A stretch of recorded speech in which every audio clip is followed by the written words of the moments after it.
7वें चरण की प्राथमिक विज्ञप्ति प्रकाशित नहीं होने से खपा सीटेट उत्तीर्ण शिक्षक अभ्यर्थी काफी नाराज दिख रहे हैं और पूरे बिहार के शिक्षक अभ्यर्थियों ने शिक्षा विभाग का बहुत जल्द घेराव करने का निर्णय लिया है। इसी कड़ी में पूर्णिया के अभ्यर्थियों ने इंदिरा गांधी स्टेडियम में एक बैठक आयोजित कर योजनाबद्ध तरीके से आंदोलन को आगे बढ़ाने पर विचार विमर्श किया और शिक्षा मंत्री का घेराव कैसे बड़ी से बड़ी संख्या में किया जा सके इसके लिए रणनीति बनाई। अपने अधिकार की लड़ाई को लेकर सड़क पर उतरने वाले यह शिक्षक अभ्यर्थियों ने कहा कि उन लोगों को शिक्षा मंत्री तथा संबंधित विभागीय अधिकारियों के द्वारा कहा गया था कि बहुत जल्द 7वें चरण के प्राथमिक बहाली की प्रक्रिया प्रारंभ कर दी जाएगी। इसके लिए समय का निर्धारण भी कर दिया गया था, किंतु समय समाप्त हो जाने के बाद भी अभी तक इस संदर्भ में कोई पहल नहीं की गई है। इसीलिए वे लोग आंदोलन करने को मजबूर हुए हैं। का मामला है कि हम लोग 7वीं चरण प्राथमिक शिक्षक बहाली को लेकर हम लोग आज बैठक रखे हुए हैं। माननीय संजय सर के आदेशानुसार कहा गया था कि छठा चरण जैसे ही खत्म होगा प्राथमिक शिक्षक बहाली 7वीं चरण का विज्ञप्ति हम लोग तुरंत निकाल देंगे। तो छठा चरण का अंतिम नियुक्ति पत्र 18 अप्रैल को दे दिया गया है।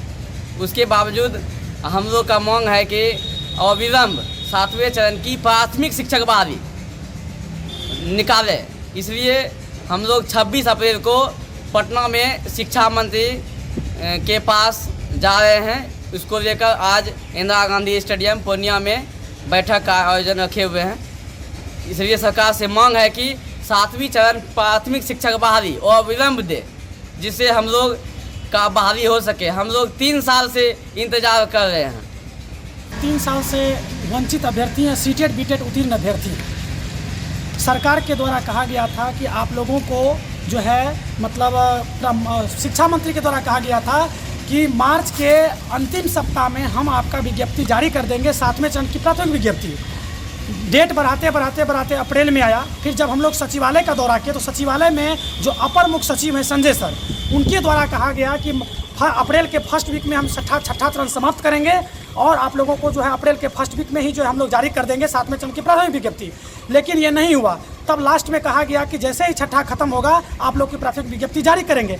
18 अप्रैल को जो छठा चरण का जो शिक्षक बहाली है वो सर समाप्त हो चुका है विशेष चक्रीय काउंसलिंग के साथ। लेकिन अब कहा जा रहा है, जो शुक्रवार का जब हम लोग सचिवालय दौरा किए हैं उसमें कहा गया है कि अभी 7वां चरण का बहाली हम लोग नहीं करने जा रहे हैं, क्योंकि 86 नियोजन इकाई अभी बाकी है। जबकि 18 तारीख को विशेष चक्र का काउंसलिंग में लेटर में साफ साफ लिखा हुआ था कि अंतिम काउंसलिंग है, लेकिन सरकार उनको भी नहीं मानी। तो हमारी सरकार से मांग है कि आप अविलंब 7वें चरण की प्राथमिक विज्ञप्ति जारी करें, शेड्यूल जारी करें और इसी को लेकर के 26 अप्रैल को पटना में जो है शिक्षा मंत्री का जो हम लोग आवास का घेराव करने वाले हैं, पूरा बिहार के तमाम सीटेट बीटेट उत्तीर्ण अभ्यर्थी। और उसी को लेकर के आज हम लोग पूर्णिया में इंदिरा गांधी स्टेडियम में संगठित हुए हैं कि हम लोग को 26 तारीख को पटना कैसे पहुंचना है, इसी को लेकर के हम लोग सर एकत्रित हुए हैं।